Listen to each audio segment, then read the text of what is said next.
पापा मतलब पाप आ, पाप को पापा कहते हैं। अच्छा, पापा का मीनिंग क्या है? पापा का अर्थ होता है पाप, पाप आ भी होता है, पापा पापा। कलयुग का यह परम प्रतापा, मानस पुण्य हो या नहीं पापा। तुलसीदास जी ने चौपाई लिखी, उसमें भी पापा शब्द आया, हो या नहीं पापा। वहाँ पापा शब्द का अर्थ पाप से। मम्मी, मम्मी मीन्स मरी हुई मम्मी। बॉडी पहले मर जाती थी तो बॉडी को ना तेल में डुबा के रखते थे 15 दिन 20 दिन कि वो खराब ना हो। इजिप्ट में हाँ, आजकल तो फ्रीजर इत्यादि है, उसे मम्मी कहते हैं। वो डुबा के रखना, खराब ना होना, उस प्रोसेस को मम्मी। तो मम्मी, कई बार बच्चे जल्दी मम्मी कहाँ हो तो मम्मी ही बोलते हैं, मम्मी ही बोलते हैं। तो मरी हुई नहीं है आपकी माँ, जिंदा है। क्यों मार रही हो जीते जी? हाँ, तो सुन लिया बकचोद बाबा की बकचोदी, है ना। पापा का मतलब पाप आया, तो मम्मी का मतलब है मरा हुआ, डेड। क्या बोलूं, वैसे सिर्फ पापा और मम्मी नहीं बोलते, मम्मा भी बोलते हैं और डैडी भी बोलते हैं। तो इसका अर्थ वैसे क्या निकालेंगे ये बाबा जी? सबका अर्थ निकालने वाले। भाषाएं होती हैं, अलग अलग जगहों में अलग अलग चीजें बोली जाती हैं।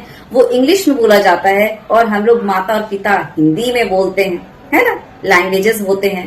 तो चलिए, मेरे भी दिमाग में आया कि मैं भी क्यों ना किसी का अर्थ निकालूं। तो मुझे भी मिला एक चीज, पतंजलि। जानते हैं ना पतंजलि ब्रांड, बहुत बड़ा ब्रांड है, 1.5 आंख वाले बाबा जी का। जानते हैं ना।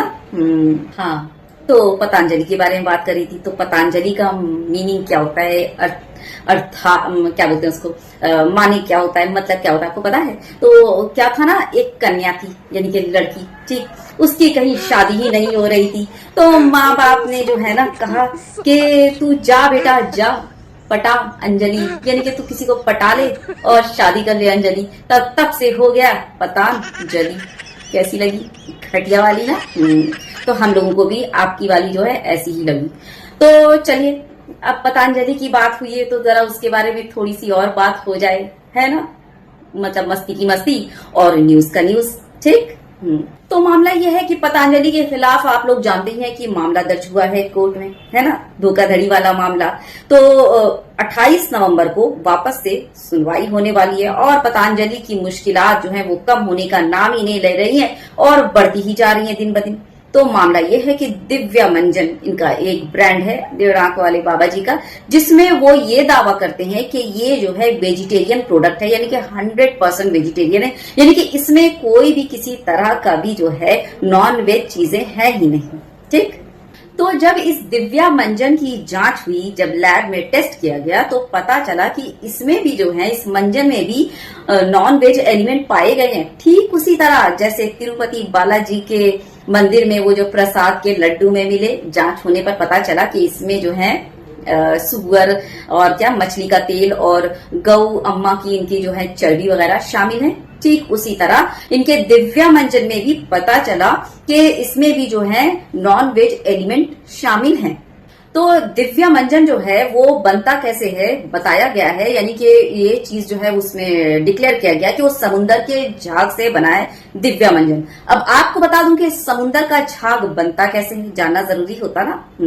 समुंदर का झाग दरअसल कटल फिश से मिलने वाले एक एनिमल प्रोडक्ट है। जी हाँ, तो ये कटल फिश जब मर जाती है, जब मुर्दा हालत में होती है, तो इसकी हड्डियां तैरती रहती हैं पानी में और दूर से आप देखेंगे तो वो बिल्कुल पानी के झाग की तरह, समुद्र के झाग की तरह आपको नजर आएगा, ठीक।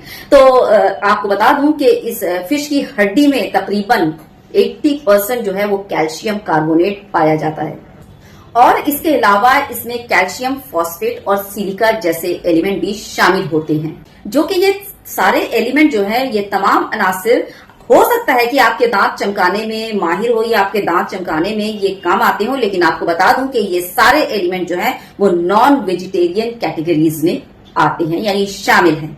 लेकिन उस 1.5 आंख वाले बाबा जी का क्या बोलूं, जालसाजी का कमाल बोल लो, उन्होंने अपने प्रोडक्ट, वो मंजन के प्रोडक्ट पर ग्रीन लेबल लगाया, यानी कि वेजिटेरियन, यानी 100% वेजिटेरियन, यानी कि शुद्ध शाकाहारी। जी हाँ, मिला रहे हैं सारी हड्डियां मछलियों के, मुर्दा मछलियों की हड्डियां, और बोल रहे हैं कि शुद्ध। ठीक उसी तरह जैसे तिरुपति बालाजी के मंदिर का लड्डू, यानी कि आप ये भी बोल सकते हैं कि खुद के अपने हिंदू भाइयों की आस्था को भंग करना और उनको नॉन वेज चीजें देकर उनको अशुद्ध करना, है ना। और आपको मैं ये भी बता दूं कि ये किसी मुसलमान ने नहीं किया, क्योंकि आजकल मुसलमान तो अपनी दुकानों पर अपना नाम लिखने लगे हैं, अपनी पहचान देने लगे हैं, है ना। वो लोग कर रहे हैं जिनका नाम हिंदू, जिनकी पहचान हिंदू। मुसलमानों से तो कहीं ना कहीं अपनी आस्था, अपनी वो चीजों को तुम बचा लोगे, लेकिन अपने खुद के लोगों के छल से तुम अपनी आस्था और अपनी शुद्धता को तुम कैसे बचाओगे, बताओ जरा। तो अपनी आस्थाओं को और अपनी शुद्धता को अपने खुद के लोगों से बचा लो। मुसलमानों से कोई डर नहीं, मुसलमान इतनी गिरी हुई ओझी हरकत करते ही नहीं। बात समझ आ रही है? तो वही बात है, भगवान के घर जो है ना वो देर है अंधेर नहीं, वो ठीक समय पर ठीक वक्त पर जो है ना अपना काम कर देते हैं। जी हाँ, और सबकी असलियत को लाकर आपके सामने रख देते हैं कि देख लो और समझ लो।